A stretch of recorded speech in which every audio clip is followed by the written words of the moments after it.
Fala pessoal do curso de Morfologia Básica da UniOeste. Meu nome é Lucas e hoje falaremos um pouco sobre pronomes.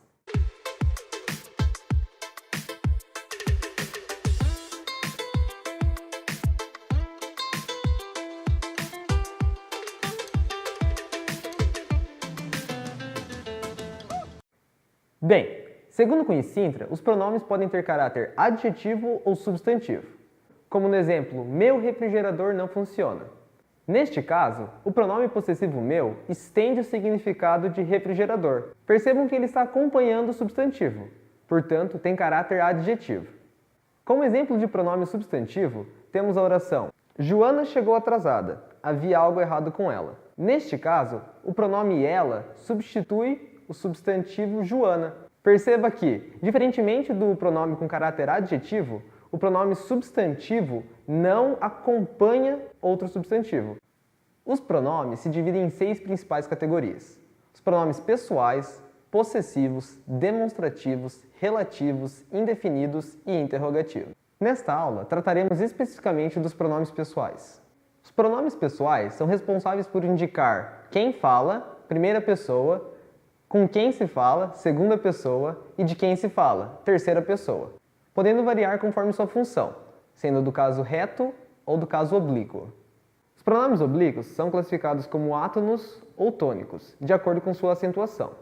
Como pronomes pessoais do caso reto, que são os pronomes que desempenham a função do sujeito, as gramáticas tradicionais apontam as formas eu para a primeira pessoa do singular, tu para a segunda pessoa do singular, ele e ela para a terceira pessoa do singular, nós para a primeira pessoa do plural, vós para a segunda pessoa do plural, eles e elas para a terceira pessoa do plural. Entretanto, podemos observar que as formas você, a gente e vocês vêm se tornando cada vez mais comuns no português brasileiro, substituindo tu, nós e vós, respectivamente. Percebam que, apesar dos pronomes você e vocês serem utilizados para representar a segunda pessoa, ou seja, com quem se fala, a concordância acontece na terceira pessoa. Como podemos observar nos casos, você estuda morfologia, vocês estudam morfologia. Percebam que a desinência verbal é da terceira pessoa, seja do singular, seja do plural. Em relação à expressão agente, que é comumente utilizada para se referir a nós, ou seja, primeira pessoa do plural, a concordância acontece também na terceira pessoa. Como no exemplo, a gente estuda morfologia. Embora as gramáticas normativas condenem a utilização da expressão agente concordando com o verbo da primeira pessoa do plural, alguns gramáticos, como Bechara, já admitem essa possibilidade de concordância. Especificamente em casos em que há um distanciamento entre agente e o verbo. Como podemos observar neste período? A gente começou a estudar morfologia e nos apaixonamos pela estrutura da língua. Neste caso, podemos observar que há um distanciamento entre a expressão agente e o verbo apaixonar. Por isso, é possível que utilizemos a concordância com a primeira pessoa do plural. Vale ressaltar que o pronome tu é utilizado em algumas regiões do Brasil, embora, recorrentemente, os falantes não concordem o verbo na segunda pessoa do singular, mas sim na terceira. O pronome vós, por sua vez, já caiu em desuso nos textos orais espontâneos. Na escrita, ainda encontramos em contextos específicos, como em textos religiosos ou literários, por exemplo. Os pronomes oblíquos são classificados como átonos ou tônicos, de acordo com sua acentuação. Os pronomes oblíquos átonos são aqueles que não são precedidos de preposição e têm acentuação tônica fraca. Os pronomes oblíquos tônicos são precedidos de preposição e têm acentuação tônica forte.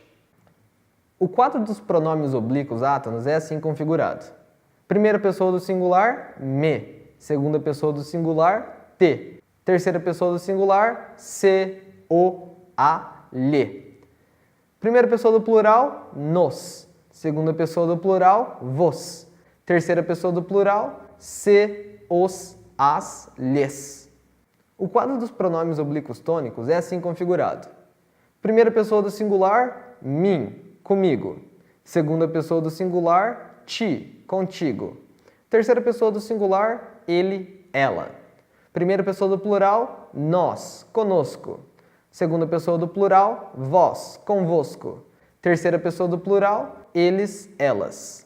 Cunha e Sintra apontam que utilizamos os pronomes oblíquos fundamentalmente como objeto da oração, ou seja, como complemento do verbo. A professora me deu um livro de morfologia, mas meu colega não o entregou a mim.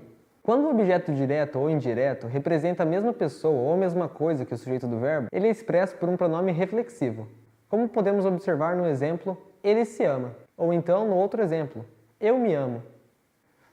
Existem também os pronomes oblíquos reflexivos recíprocos, que, como o nome já sugere, expressam a ideia de reciprocidade, de um ao outro, como no exemplo nós nos amamos. Temos também os pronomes de tratamento, que são utilizados para nos referirmos a pessoas conforme seus atributos ou posição que ocupam. Para nos referirmos a príncipes ou arquiduques, por exemplo, usamos o pronome de tratamento Vossa Alteza. Para reitores de universidades, o pronome de tratamento utilizado é Vossa Magnificência. Mas esse é o tipo de conteúdo que não precisamos decorar. Geralmente é na escrita que precisamos recorrer a esses elementos. Portanto, temos a possibilidade de pesquisar a forma correta. É interessante perceber como o caráter fluido da língua se evidencia quando observamos, por exemplo, o caso do pronome você. O pronome você surge inicialmente como pronome de tratamento, vossa mercê.